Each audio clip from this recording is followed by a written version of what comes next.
avait une cinquantaine d'années lorsque l'événement pour lequel je vais te parler s'est produit. Joséphine, elle est issue d'un milieu bourgeois. Elle a perdu son mari il y a 3 ans. Ça fait 3 ans qu'elle pense à son mari. Dans sa tête, c'est comme un magnéto à cassette. Elle appuie sur play. Elle regarde, elle repense aux souvenirs qu'elle avait avec son mari. Une fois les souvenirs passés, elle appuie sur rembobiner et elle revoit les souvenirs. Alors, les amis qui la côtoyaient à cette époque étaient là pour la soutenir parce que perdre son mari, ce n'est pas évident, bien évidemment. Alors, pendant 1 mois, 2 mois, 3 mois, 6 mois, pendant la première année, elle était parfaitement entourée de ses amis qui la soutenaient, qui étaient là pour l'encourager à surmonter cette épreuve. Il faut dire que Joséphine avait rencontré son mari à l'âge de 16 ans. Et c'était un amour, comme dans les contes de fées, un amour incroyable. Pour elle, c'était son prince charmant. Elle avait trouvé l'homme idéal. Ils vivaient une histoire comme s'ils étaient en fusion tous les deux, comme si ils étaient liés. Alors, elle a eu des moments merveilleux avec son mari. Malheureusement, il y a 3 ans de ça, son mari a eu un accident de voiture et il est parti dans l'autre monde, la laissant seule. Ils n'ont pas eu d'enfant. La seule chose qui lui reste, ce sont ses souvenirs. Alors les amis qui la soutenaient au début étaient là plutôt parce qu'ils s'aimaient bien Joséphine et ils disaient il faut qu'on la soutienne. Le problème c'est que Joséphine ne pensait qu'à son mari et à rien d'autre. Alors petit à petit les amis se sont éloignés et finalement Joséphine s'est retrouvée seule. Enfin, pas tout à fait seule. Joséphine vivait sur la côte. Elle avait un très bel appartement. C'était un duplex avec vue sur la mer. Et pour entretenir cet appartement, elle avait une femme de ménage qui venait tous les jours faire le ménage. Enfin, faire le peu de ménage. Parce qu'il faut dire que Joséphine ne faisait pas grand-chose dans l'appartement. Elle avait une passion, la lecture. Elle passait son temps à lire. Elle adorait la lecture. La femme de ménage devait s'occuper du ménage évidemment, mais aussi des repas. Et ça se passait plutôt bien. La femme de ménage était à peu près discrète. De temps en temps, elle lui tenait un peu la discussion, mais elle ne lui prenait pas la tête et ça allait parfaitement à Joséphine. Elles avaient une habitude. Tous les mardis, elles allaient au marché. Il faut dire que dans la petite ville côtière où Joséphine habitait, il y avait un marché aux 1000 senteurs. C'était un marché typique de la côte, où il y avait des artisans de bonnes odeurs. C'était un très beau marché. Et donc elle avait pour habitude d'y aller tous les mardis. Et elle s'y rendait avec sa femme de ménage. Elle n'allait tout de même pas porter les cabas. Faut quand même pas exagérer. Et lorsqu'elle se rendait au marché, elles avaient une habitude. C'était qu'elles se rendaient au marché aux alentours de 8 heures du matin. Et elles se mettaient à la terrasse d'un café qui se trouvait juste en face du marché. Elles avaient cette petite habitude de boire le café et de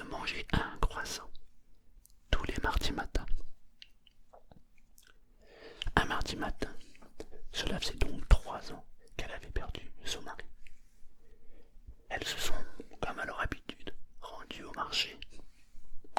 Ce jour-là, c'était un jour d'été. Il y avait un monde incroyable. Elles ont dû attendre un petit quart d'heure avant d'avoir une place sur une table de terrasse. Elles s'assoient toutes les deux. Elles commandent. Elles observent la vie autour d'elles. Quand tout à coup, un homme s'approche, fait un énorme sourire à Joséphine et lui dit: Hey, bonjour mesdames, la terrasse est complète. Je vois que vous avez une table de quinte. Puis-je m'asseoir à cette table? Normalement, Joséphine aurait dit non. Mais cet homme tenait 3 livres dans sa main. Et Joséphine était une grande lectrice. Elle remarqua le titre d'un des livres qu'elle venait de lire, et elle avait adoré ce livre. Machinalement, elle le regarda et... oui, je vous en prie. L'homme prit place sur la chaise. Il commanda un café avec 2 sucres. Et il commença à feuilleter le premier livre qu'il avait dans la main. Joséphine l'observait du coin de l'œil. Enfin, elle observait les livres que l'homme avait dans les mains, qu'il avait posé d'ailleurs sur la table. Il posa son livre et prit le 2e livre et jeta un œil machinal à ses voisines. Et il vit Joséphine qui regardait intensivement les livres. Vous aimez la lecture, madame? Ah bah oui, d'ailleurs celui que vous avez là, je l'ai lu, je l'ai fini hier. Ah oui, oh là là, me racontez pas la fin s'il vous plaît. Je suis passionné de lecture et j'ai juste commencé à feuilleter et je pense que l'histoire va m'emmener dans un monde incroyable. Et Joséphine confirme, oui, c'est une histoire extraordinaire. J'ai adoré ce livre, je l'ai dévoré. Par contre, je ne connais pas le 2e livre. Alors il le prend, puis il lui tend. Elle le prend, elle l'observe, elle regarde, il a l'air intéressant. Je pense aussi, je ne l'ai pas encore lu. Pour tout vous dire, j'aime lire, j'aime tellement lire que je commence toujours 2 voire 3 livres en même temps. Comme ça, je saute d'un livre à un livre et je prends le temps de dévorer chaque livre. Joséphine est étonnée. On vit dans un monde quand même assez étonnant. Tout va très vite.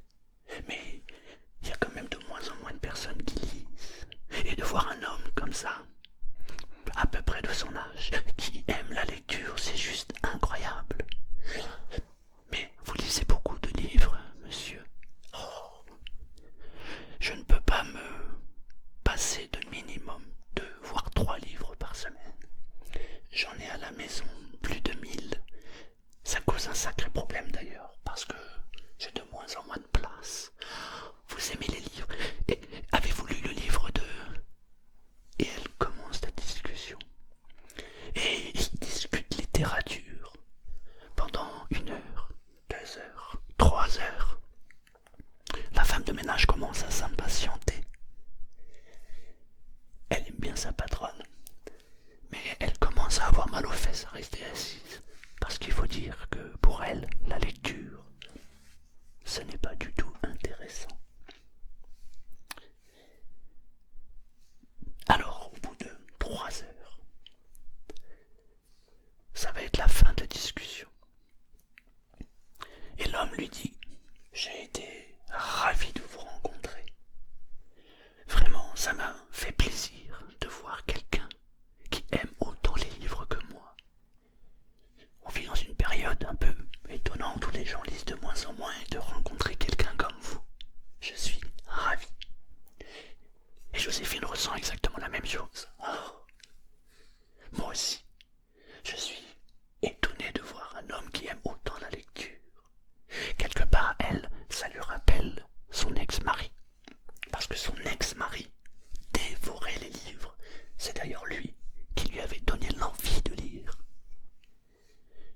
jour, il lui avait dit: si tu n'aimes pas la lecture, c'est parce que tu n'as pas lu le bon livre.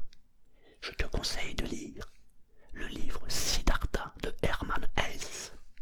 Elle avait pris ce livre et l'avait dévoré. Oh, mon amour, pourrais-tu me conseiller un deuxième livre? Et c'est comme ça qu'elle s'était mise à aimer les livres. Les personnes assises à la table se séparent. Chacun va dans son coin. L'homme disparaît. Et la femme de ménage, enfin, est libérée. Elle va pouvoir aller faire ses courses et se lever. Alors chacun retourna vaquer à ses occupations. La semaine se passa, et nous étions donc la veille du mardi, jour de marché. Ça faisait donc une semaine que l'homme et Joséphine s'étaient croisés. Joséphine avait l'air très très pressée ce matin-là de se rendre au marché. Elle avait tellement adoré cette discussion qu'elle se demandait si il serait possible de revoir cet homme et discuter littérature. Il n'y avait rien d'autre dans sa tête que de la littérature. Enfin, au début. Alors, avec la femme de ménage, le mardi suivant, toutes les deux se rendirent au marché. Elle prit place à la terrasse, comme la semaine d'avant et comme toutes les semaines. Mais Joséphine n'était pas très attentive aux odeurs du marché, non. Ce matin-là, elle cherchait du regard un homme, l'homme avec qui elle avait eu une discussion. Elle cherchait, elle observait. La femme de ménage avait un petit sourire, car elle voyait bien que sa patronne avait changé depuis une semaine. Il faut dire que pendant la semaine qui s'était écoulée, la patronne avait dit que cet homme avait l'air incroyable. Qu'en 1954, trouver un homme qui aime autant la lecture, c'est juste incroyable. Cela lui rappelait son mari, cela lui donnait de nouveaux souvenirs. C'était juste fabuleux. La femme de ménage avait remarqué qu'effectivement, Joséphine parlait beaucoup de cet homme. Et c'est drôle car Joséphine avait modifié les habits qu'elle portait. Elle avait pour habitude de porter du noir. Et là, elle avait mis un ensemble coloré. Elle avait pris soin de se maquiller, comme si elle se rendait à un rendez-vous galant. Ça avait fait sourire la femme de ménage. Elle trouvait ça plutôt bien. Au moins, sa patronne pensait à autre chose. Et c'était pas plus mal. Elles attendirent une demi-heure, 1 heure, 1 heure et demie, 2 heures sur cette terrasse. Mais l'homme n'était pas là. Alors, malgré elles allèrent faire les courses, rentrèrent à la maison, déjeunèrent, mais il n'y avait pas cet appétit qu'elle avait eu pendant la semaine.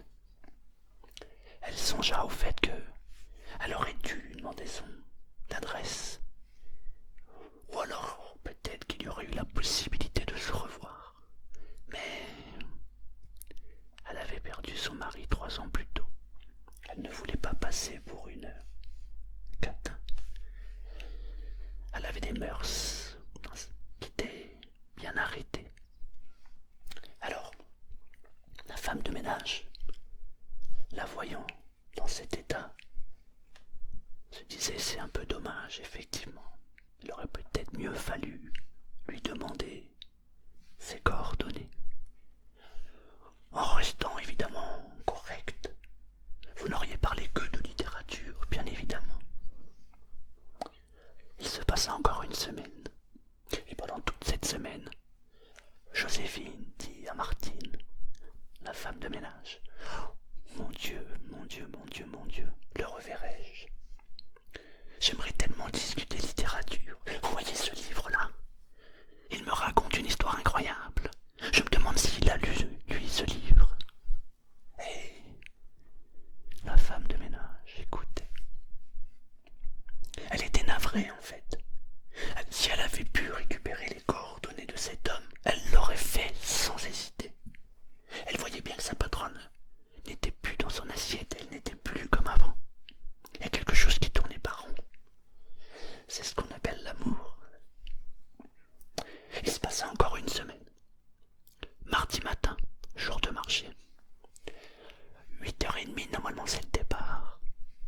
Martine était déjà prête, évidemment.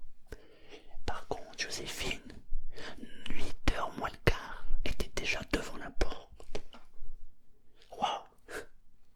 Allez, allez, allez, on y va, dépêchez-vous, dépêchez-vous, dépêchez-vous. Martine s'empressa de finir les 2-3 tâches ménagères qu'elle avait à faire. Elle enfila sa veste et elles partirent toutes les deux au marché. Comme les semaines précédentes, elles trouvèrent une place, s'assirent à une terrasse et regardèrent autour. Il se passa une demi-heure, 1 heure, rien, toujours pas l'homme.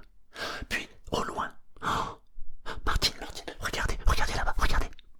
Martine plissa les yeux, regarda et... Oui, qu'est-ce qu'il y a? L'homme qui est là-bas avec les livres, regardez, je suis sûr que c'est lui, je suis sûr que c'est lui. Martine plissa les yeux, regarda. Je vais aller le trouver, je vais aller le trouver. Je vais lui demander s'il peut venir ici. Oh. Alors, elle était toute gênée, Joséphine. Vous feriez ça? Oui. Martine se leva d'un bond, courut. Il y avait un peu de monde. Alors elle bouscula 2-3 personnes, se dirigea vers le fond. L'homme continuait à marcher. Il tourna à droite. On ne voyait plus l'homme. Martine se mit à courir. Elle tourna à droite. Il se passa 10 minutes. 10 minutes d'une attente incroyable pour Joséphine. Mon Dieu, mais qu'est-ce qui se passe? Elle se leva et se dit, je vais aller la trouver. Mais pour qui je vais passer si je fais ça? Je peux pas faire ça. Alors, elle prit sur elle. Et elle attendit. Au bout de 15 minutes, Martine fit son apparition. Oh mon Dieu, que s'est-il passé? Martine arriva devant Joséphine. Vous aviez raison, c'est bien lui. Il n'a pas pu venir parce que il doit partir en déplacement. Mais il m'a fait grâce de son adresse. Il m'a donné son adresse et il a dit que vous pouviez communiquer avec lui si vous le souhaitiez. Joséphine prit le morceau de papier, regarda l'adresse et le nom. Elle avait un petit sourire en elle. Waouh! Si il a accepté de laisser ses coordonnées, c'est que j'ai dû lui faire une bonne impression. Sinon je n'aurais pas eu ses coordonnées. Il se passa la matinée, le début d'après-midi. Et Joséphine prit sa plus belle plume, sa plus belle feuille, et se mit à écrire. Mon très cher monsieur, je vous remercie d'avoir pris le temps de discuter avec moi. Et elle écrivit 2 pages. Elle plia les feuilles, mit dans une enveloppe, le posa sur le meuble d'entrée. Martine lui dit, si vous voulez je le prends et je vous l'expédie. Vous feriez ça? Mais bien sûr, je passe devant la poste, je m'en occupe sans problème. Et Martine disparut à la fin de l'après-midi avec le courrier. Il se passa une journée, 2 jours, 3 jours, 4 jours et pas de réponse. Oh, Martine, vous pensez que ça a été correct ce que j'ai fait? On n'a pas de nouvelles et je me demande si j'ai bien fait. C'est quand même étonnant, il ne m'a pas répondu. Martine tâchait de la rassurer. Comme je vous l'ai dit, il est parti en déplacement. Peut-être qu'il n'est pas encore rentré et qu'il n'a pas encore eu votre lettre. Vous croyez? Je ne sais pas. Peut-être. Il se passe encore 2 jours, 3 jours, 4 jours, pas de nouvelles. On était la veille d'aller au marché. Martine, je n'ai toujours pas de nouvelles. Le facteur sonna à la porte. Tadam. Elle reçut un petit colis qu'elle attendait et le facteur lui remit une lettre. Normalement, elle devait ouvrir le colis, mais c'était le moindre de ses soucis, car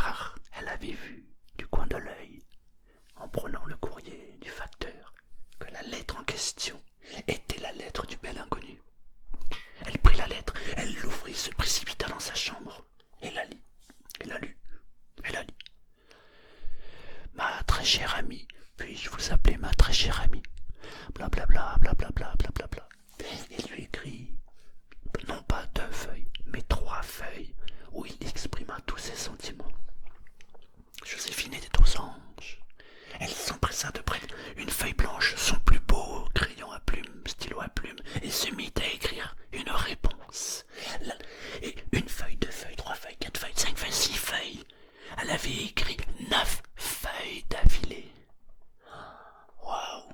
Elle avait une inspiration incroyable. Elle voulait tout lui raconter, comme si c'était devenu son confident. Elle plia les feuilles, prit une enveloppe, les metta dedans, posa devant l'entrée.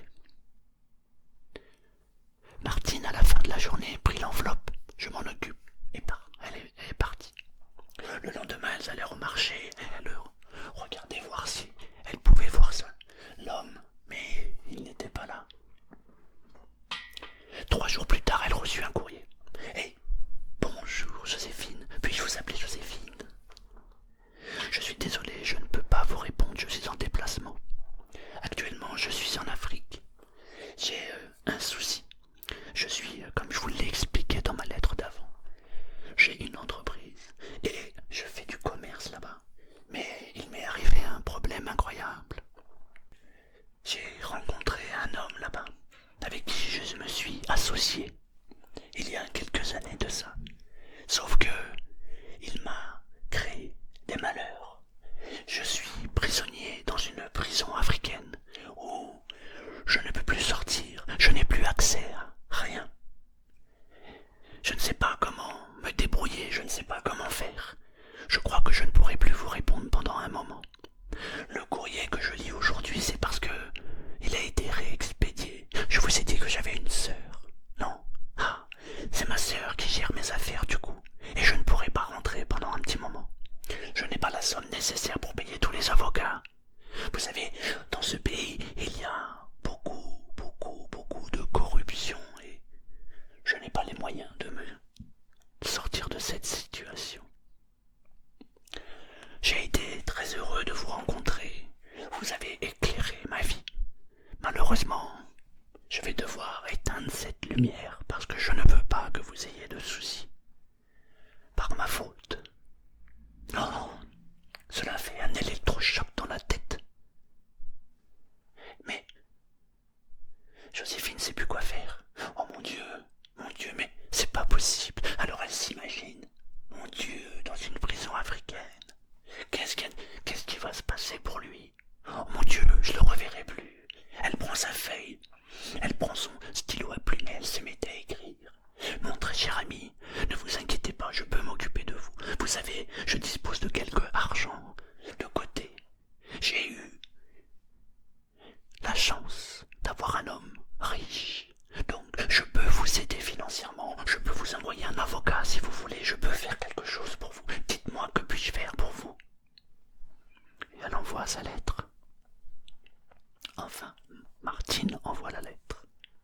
Il se passe 8 jours. Voilà une lettre. Mon Dieu, elle ouvre la lettre, elle lit la lettre. Ma très chère Joséphine, il se passe tellement de choses, tellement de mouvements dans ma vie, que je ne veux pas vous embarquer là-dedans. Vous savez, on vient de me réclamer 50 000 francs pour que je puisse sortir de prison. Vous vous rendez compte? Comment pourrais-je trouver cette somme? Blablabla, blablabla, blablabla. Joséphine reprend une feuille, reprend son plume. Dites-moi les conditions et je vous libérerai. La lettre est expédiée. 3 jours plus tard, une lettre arrive. Oh, ma très chère Joséphine, je ne sais pas comment vous remercier. Vous êtes la lueur de ma vie, l'espoir qui vient d'illuminer toute ma vie. Je suis prisonnier, je ne pense qu'à vous matin, midi et soir. Si vous voulez m'aider, je peux vous faire livrer. Non, je peux vous envoyer un coursier qui viendrait récupérer 50 000 francs en espèces. Ce coursier sait précisément comment me les emmener. Et je serai libre, et peut-être que dans 8 jours, je pourrai être devant vous. Joséphine, son cœur battait la chamade. Mon Dieu, je vais enfin le revoir. Je vais enfin pouvoir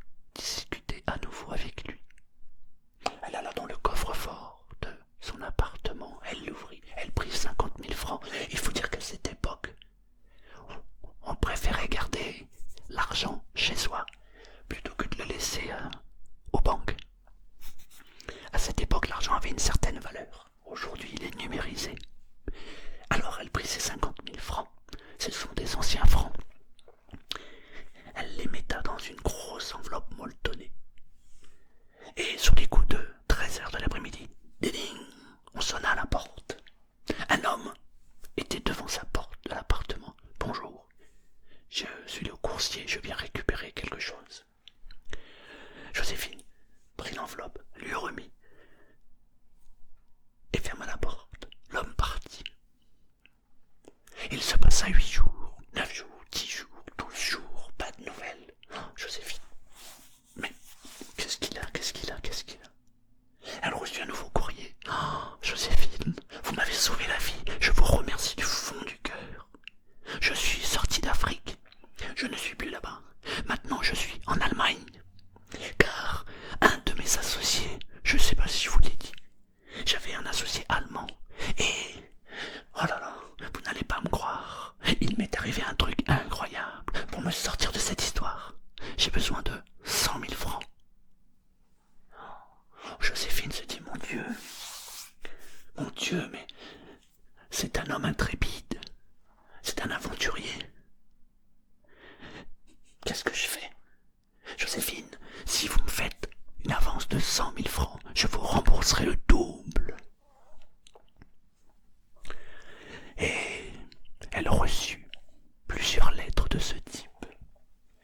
Et ayant toujours l'espoir de revoir ce prince charmant qu'elle n'avait rencontré qu'une fois, elle envoya des liasses et des liasses de billets. Un jour, une cousine à elle voulut prendre de ses nouvelles, alors elle débarqua à l'improviste. Eh bonjour Joséphine, que deviens-tu? Oh tu sais, je vis une histoire incroyable. Et elle lui raconte l'histoire.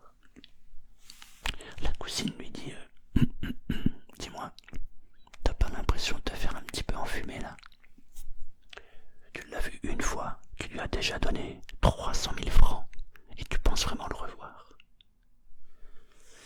Joséphine n'avait jamais imaginé l'idée que cette personne était en fait un escroc. Alors, elle embaucha un détective privé. Elle raconta l'histoire au détective. Le détective, évidemment, se dit « Vous êtes vraiment naïve, madame. » Et il enquêta à savoir quel est cet homme qui aimait autant les livres. Et il retrouva l'homme. Car des hommes qui aimaient les livres en cette année, dans les années 1950, ça ne courait pas les rues. Il prit donc l'initiative d'aller visiter les librairies. Et il rencontra l'homme. Ensuite, Joséphine alla déposer plainte à la police. L'homme fut convoqué. Il était abasourdi. Il était estomaqué. Car il l'avait rencontré effectivement Joséphine une fois, mais il ne l'avait vue qu'une seule fois. Lorsque l'enquête fut terminée, on se rendit compte que finalement l'homme n'était absolument pas un escroc. C'était effectivement un homme qui aimait les livres. Non. L'investigatrice de tout ça, c'était Martine. C'était parti d'une bonne intention. Martine ayant vu sa patronne dans tous ses états, la suppliant de revoir cet homme. Alors, le jour où elle avait dit au marché, je crois que c'est lui, elle avait dit bon, je vais lui dire que c'est lui. Comme ça ils vont communiquer ensemble. Mais ayant vu la tournure des lettres que Joséphine avait faites, elle s'était dit peut-être que je peux arrondir mes fins de mois. Et Martine a été prise dans un engrenage. Et voilà comment se termine cette histoire. Martine a fini en prison. Elle a pris 5 ans. Joséphine s'est fait alléger de 300 000 francs qu'on n'a jamais retrouvés. Mais c'est ce qui peut arriver quand on aime vraiment les livres. Voilà, j'espère que ça t'a plu. Si ça t'a plu, mets un j'aime, partage, fais un commentaire. Et puis je te dis à bientôt.